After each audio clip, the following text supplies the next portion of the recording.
I don't know much about pottery, but I remember reading a book for 5th grade English. It told the story of a Korean boy who was tasked with delivering some Celadon ceramics to the royal court. Now, along the way, the Celadon was shattered by bandits who did not know its worth. All that remained for the boy to deliver was a single shard, and I was thankful to learn of its existence.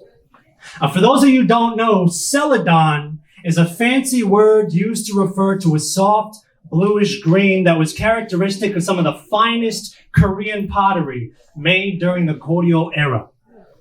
Craftsmen would take time to inlay the most intricate of designs, meaningful lines on clay vessels that would carry a bit of history in a time when reading and writing were less common.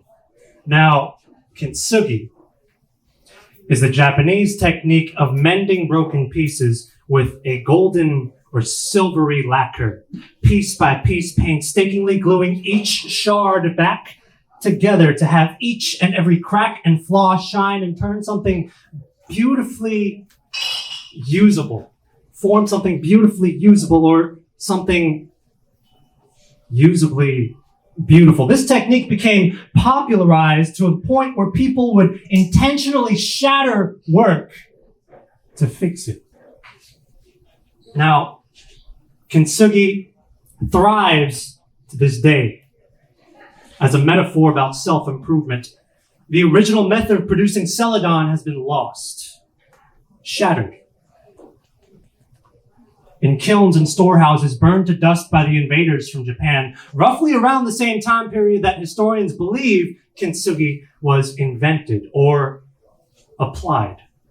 As if the art of pottery needed a push, as if the kilns were in need of more fire, as if some cruel earthenware deity required blood sacrifice in order to teach lesser mortals about resilience. As for me, I'm not a potter. I'm not a historian either. I can hardly read and write Korean. I lost it a long time ago. As a kid, I used to write I space W-U-Z space H-E-E-R. I was here, misspelled in weird fonts in composition notebooks I'd also lose.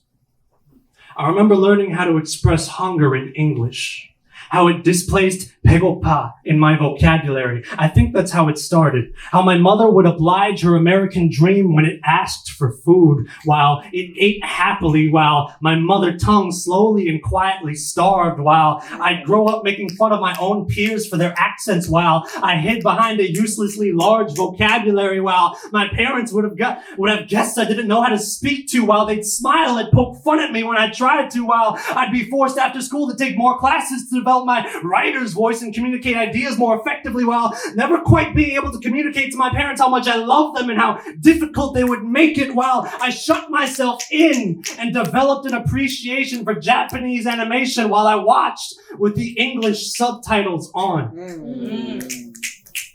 But at least I have a star next to my name on the 8th grade Editmeister board. This language that I began with was never really mine to begin with. So in this, I am too Eastern to be Western, my yellow face a silent seal, too Westernized to be Eastern, my Kyopo accent reminiscent of fire, too weaponized to be innocent, my punctuation punctures skin, too old to be childish, my growth too much and never enough, too broken to be whole, my being a single shard of what could have been. I am hostage. Only / but / and now I struggle. Now I fight. This is me. Me who is. Fuck a kintsugi metaphor. I shatter loud.